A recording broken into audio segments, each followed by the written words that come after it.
A'udzubillahi minasyaitonirrajim. Bismillahirrahmanirrahim.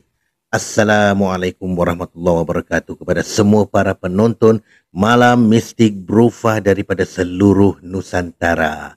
Diharapkan anda semua berada dalam keadaan sihat dan sejahtera.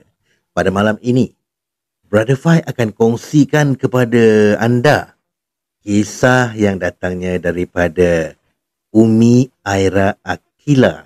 Wah, dah lama tak dengar nama ni. Sahabat Brother Fai ni yang berada di Sabah. Kisah yang akan dikongsikan ini bertajuk Kumo Kodong. Apakah itu Kumo Kodong?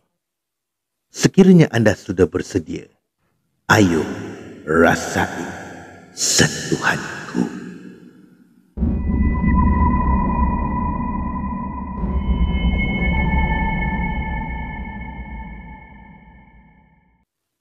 Di sini beliau mengatakan, kisah ini berlaku ketika aku masih di bangku sekolah rendah, sekitar tahun 1992.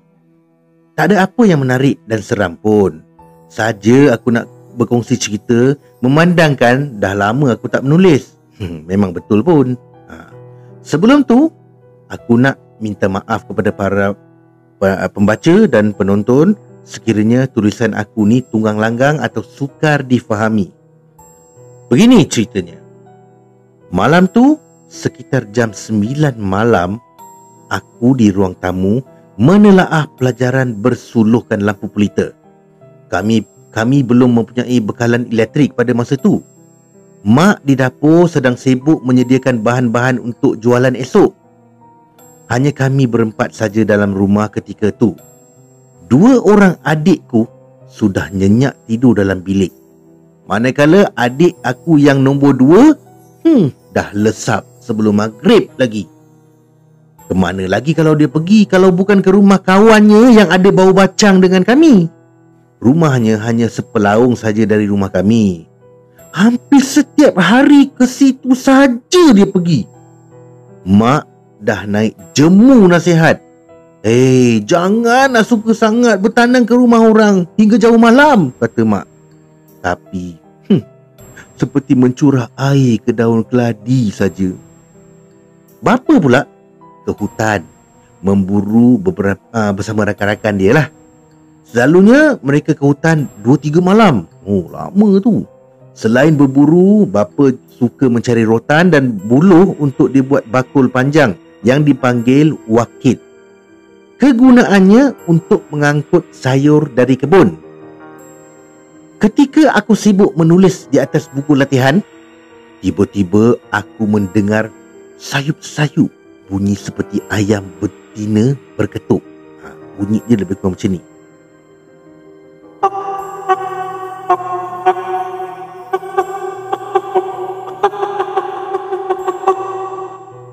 Agaknya bunyi dia macam tu lah kan. Aku sangka bunyi tu datangnya dari reban belakang rumah. Bapak memang ada pelihara ayam kampung. Jadi, aku tak ambil kisah sangat dengan bunyi tersebut. Bukannya ayam-ayam di reban tu tak pernah bising. Apa lagi kalau ada musuh yang datang? Memang gegak gempita lah dalam reban tersebut. Mak sudah berjalan mundar-mandir seperti orang susah hati di hadapan aku. Aku keheranan melihat tingkah laku seperti itu. Sesekali, mak menyelak langsir jendela dan melihat dekat luar. Tak apa yang dilihatnya, aku pun tak tahu. Jadi aku pun tanyalah pada mak. Mak tengok apa tu? Mak meletakkan jari telunjuk di hujung bibirnya sambil membeliakkan matanya menyuruh aku diam. Shh. Sudahnya dada aku pula berdebar-debar. Aku mula membayangkan perkara buruk lah. Mungkin ada orang jahat di luar rumah menunggu masa untuk menceroboh masuk. Sudahlah bapa tak ada. Siapalah yang akan membantu ketika kami dalam kesusahan? Bunyi ayam berketuk tadi yang agak kuat juga kini semakin perlahan dan jauh di pendengaranku. Mungkin ayam orang lain terlepas entah ke mana lah kan. merayau-rayau di malam hari. Aku semakin pelik dengan tingkah mak. Dia mencari-cari sesuatu di dapur. Aku berdiri di muka pintu dapur sambil menggaru kepala. Apa yang mak aku cari ni, katanya. Kata akulah. Pada ketika tu, mataku terarah pada jendela di dapur. Nak tahu apa yang aku nampak? Seperti ada bola terbang. Bola terbang. Dia bulat, namun seakan-akan ada api melingkari bola tersebut. Jadi aku cakap, "Mak, ada bola api." Tanganku melunjur lurus ke arah jendela. Mak tak memberi sebarang reaksi. Memandang aku pun tidak. Sebatang buluh panjang sedepa ditemuinya dekat dengan dapur kayu. Lantas diketuknya bertalu-talu. Tong, tong, tong, tong, tong, tong. Oh, bunyi bunyi itu membuatkan telinga aku jadi bingit lah. Adik kecil aku yang berusia 2 tahun menangis kuat dalam bilik. Mungkin dia terkejut mendengar bunyi bingit dari buluh yang diketuk mak.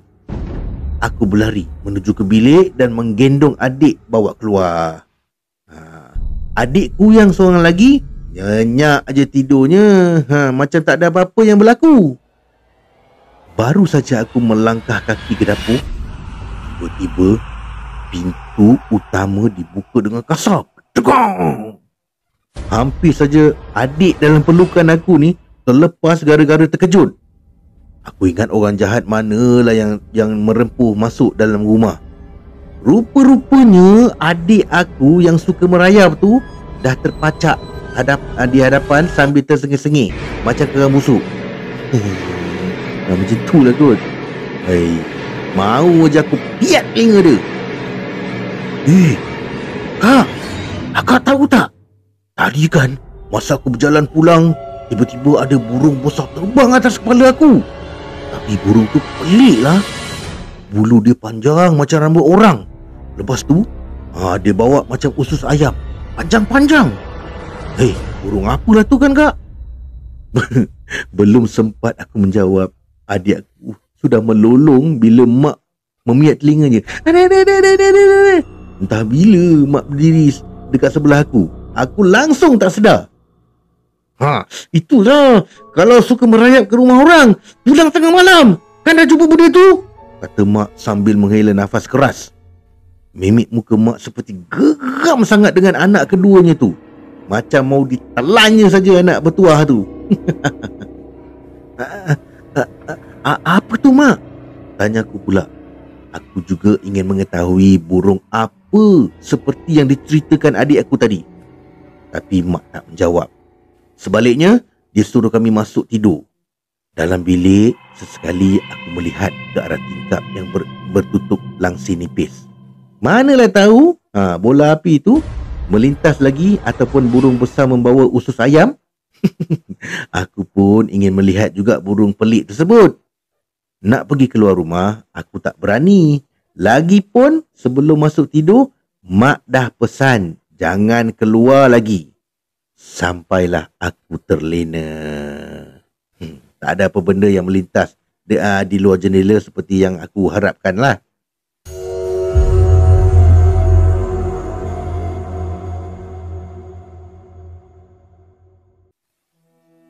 Keesokan harinya, selepas pulang dari sekolah dan selepas menjamah hidangan tengah hari, mak memanggil kami dua beradik duduk di hadapannya di ruang tamu.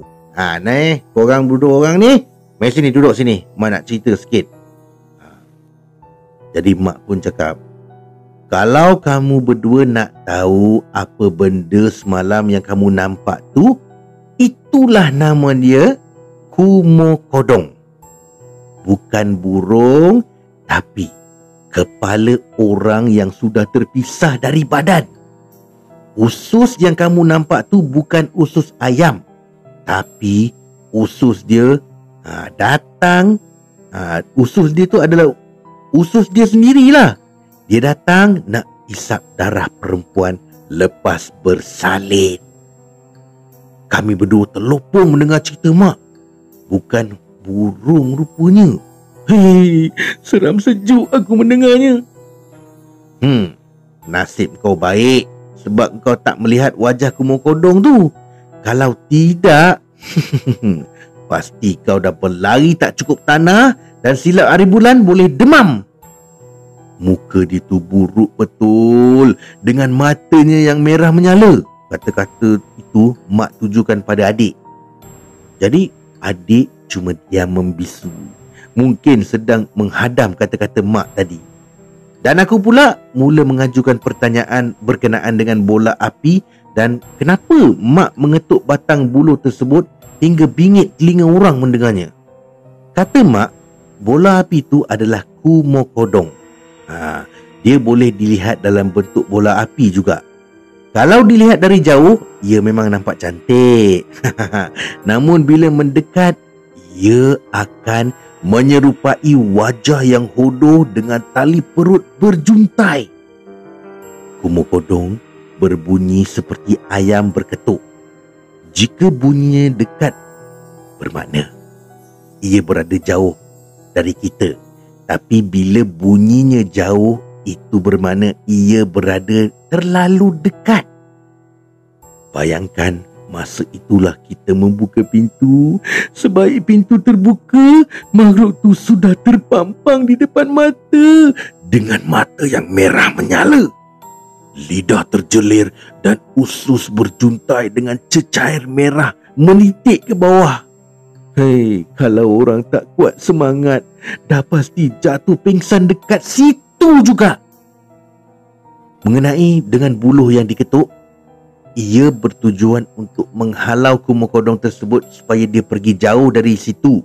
Barulah aku tahu tujuan mak mengetuk buluh tersebut. Rupa-rupanya malam tu mak juga takut dan meremang satu badan. Tapi dia berpura-pura tak ada apa-apa. Ya, maksudnya dia berpura-pura berani. Dia kuatkan semangatnya. Dia tak mahu aku menangis ketakutan. Kalau aku menangis, lagi huru-hara lah jadinya. Kumo Kodong adalah panggilan dalam bahasa dusun Sabah.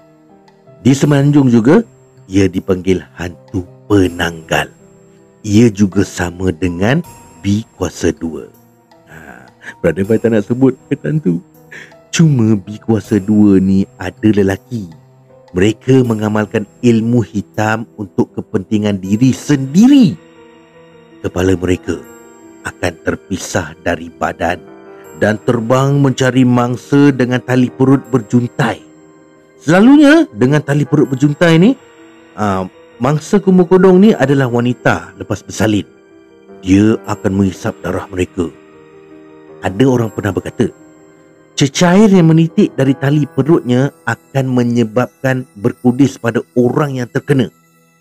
Dan untuk menghapuskan Kumo Kodong tersebut, badan dia hendaklah diterbalikkan supaya kepalanya tidak lagi dapat bercantum dengan badan ataupun serbuk kaca ditaburkan di atas lehernya yang terputus. Wallahu alam. Sejak kejadian bertemu dengan burung berambut seperti manusia membawa usus ayam, adik aku dah jarang keluar rumah. Katanya dia takut kalau Kumo Kodong tu datang lagi memperlihatkan wajahnya yang hodoh. Dan dia lebih risau kalau dia lari tak cukup tanah. Sampai ke mana dia nak sampai nanti? Takut kami semua tak akan tahu keberadaannya. Jadi aku usiklah adik aku ni. Mungkin kau akan sampai ke hujung dunia. Dekat sana tu ada macam-macam hantu, kau tahu tak? Pilihlah ya, mana satu hantu kau nak. Mana satu hantu yang kau berkenan. Kau buatlah dia kawan. Jadi lepas tu dia mengajak aku keliling rumah dengan selipar Jepun dekat tangan dia. Sekian daripada pengalaman Umi Aira Akila.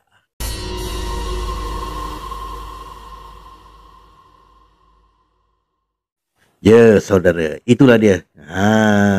Sudah sekian lama Umi Aira Akila tak muncul Jadi kali ini beliau muncul dengan karya yang boleh dikatakan hebat tentang kisah Kumo Kodong. Sekarang dah faham ya, Apa dia maksud kumur kodong tu? Kalau tak faham juga, hidup dia tak cukup syarat. Tak lama lagi, tak adalah mati, hidup lah kan. Tak lama lagi, belayar lah dia. Baiklah saudara, sekian saja pada malam ini. Jangan lupa subscribe, tekan butang loceng, komen dan share. Kerana subscribe, tekan butang loceng, komen dan share itu adalah gratis. Kita jumpa lagi di hari yang lain dengan kisah-kisah yang menarik.